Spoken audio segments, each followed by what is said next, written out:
Madam Chair, if I can ask Sir Net to explain in detail. Yes, please. Thank you, Madam Chair. Mr. Chair. If I may interrupt, for the understanding of the Filipino people, ano po ba ang kahalagahan nitong ating discussion about the delay in payment of claims of hospitals? Because in reality, with all due respect to PhilHealth, marami po akong naririnig na stories of hospitals who have suspended or even stopped certain hospital services.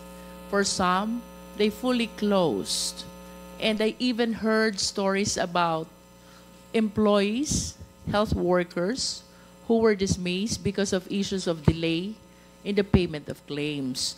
So I am apprehensive that our intended healthcare system for the Filipino people might be affected already because of this delay, considering the alarming amount of 59.6 billion.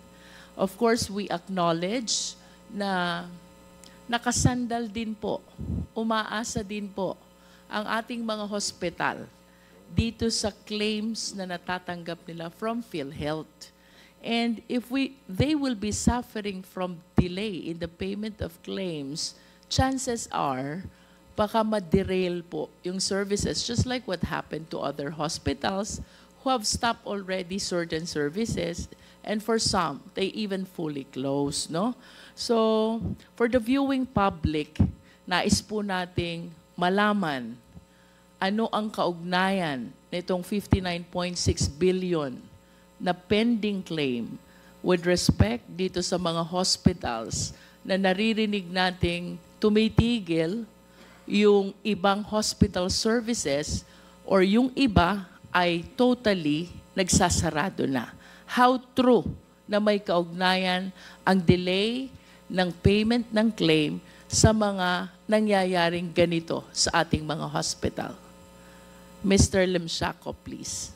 Mr. Limsiaco, you are recognized. Maraming salamat, Mr. Chair, and magandang umaga po sa ating lahat.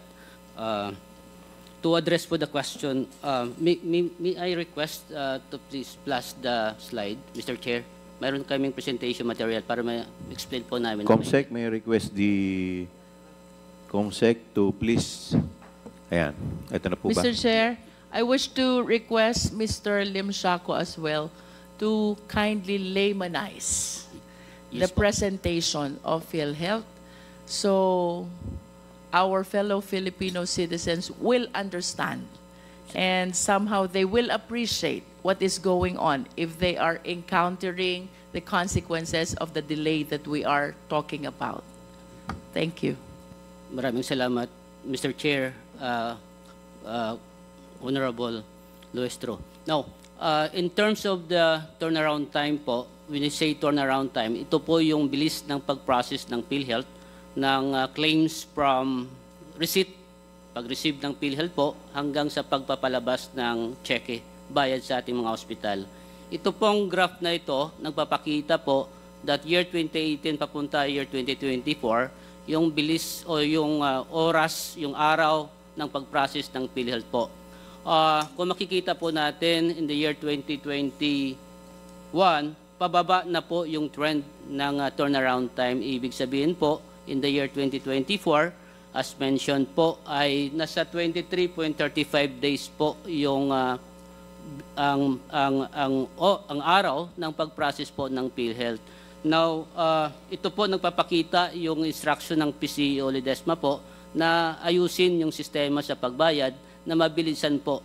Ito po ay aggregated po ito nationwide. Ibig sabihin, may mga hospitals, may mga claims na more than 23 days o may mga claims na less than 10 days po. So yung average niya ay nasa 23.35 days po. Ibig sabihin, yung isang buwan po na turnaround time na pag-receive ng claims, more or less nababayaran na po ng PhilHealth. Now, pwede po sa before that slide po, doon natin makikita yung claims ng status po. Isang slide po. Before that slide po. Can we flash again the first slide? Pwede po pakibalik yung first slide. I just want to be clarified, Mr. Limshaco. Yes po. Ano po yung figures na nandito sa left hand? 50, 45, 40. What do they represent? Mr. Chair, that dito sa kanan side, kaliwa, that represents the days po. Mr. So by Chair, 50, you mean 50 calendar days? yes po. And nasa batas po, PhilHealth po ay given the 60 days to process the claims. Meaning po, 60 days dapat hindi po siya lumampas ng 60 days yung For one pag-process hospital claim. sa isang claim po. Opo. Mr. Limshaco, how about the figures at the bottom? Along with national, 41.4 for 2018. What do they represent? That figure, Mr. Chair, Honorable Luistro, representing the actual average turnaround time ng pag-process ng PhilHealth ng claim po for that particular year. So meaning, in the year 2018, nasa 41.04 po yung processing time, processing day ng PhilHealth po.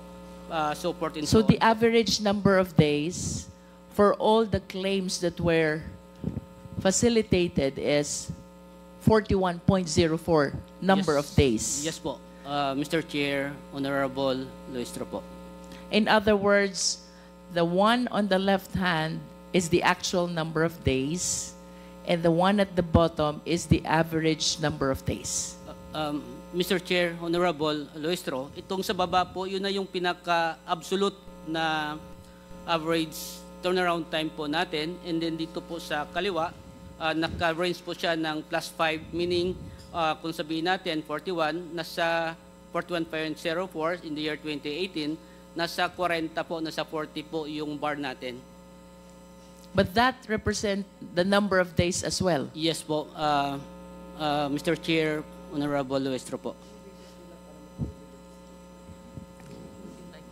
Mr. Chair, Mr. Chair, just a follow-up question po. If Congressman Sia, you are Jinky recognized. allows his representation, can we go back to the slides because we want to understand. I think Congressman Jinky wants to convey to ito pong explanation po to the public Opo. as easily as they can understand. Opo. So pakibalik po. Ito pong nasa left side, that's clear. Sabi niyo po, yung vertical, yung anyang arrangement is, yan yung number of days. The bottom, 41.04. Ito po, what's the basis for you to arrive at the 41.04?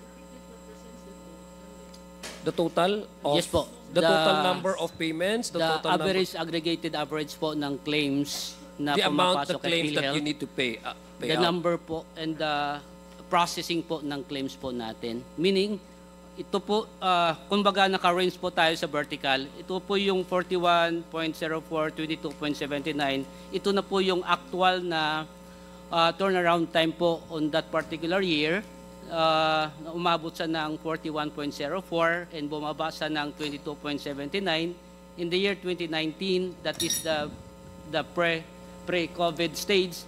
And umakyat po siya dahil nasa COVID stage po tayo.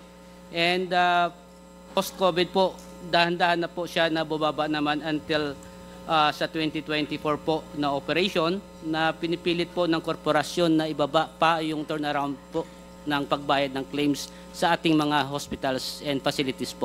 One follow-up lang po para maintindihan lang po ng talagang taong Apo. bayan. Itong 41.04% is the, present ba ito o number of days? Number of days po. Average number of days po sa pag-process ng So, claims. So lahat yan number of days on the vertical arrangement on the left side with in that of the bottom figures are all number of days. It does not represent any percentage of an Yes po. actual. Okay. Yes po. Thank you. Sa other slide po, makikita natin yung numero at saka yung percentage po, Mr. Chair. Thank you. Para mas klaro po. Thank you, Mr. Siaco. Mr. Chair. Thank you, Kong Jinky. Mr. Chair, Yes, PCO man. just a quick interjection, no. So, lahat po 'yan average number of days, Mr. Chair, no. Now, just to give an idea, PhilHealth kasi sa dami pong claims, we process roughly 10,000 claims daily, no. So that number would be very good kasi at least may sense, parang average po 'yan eh.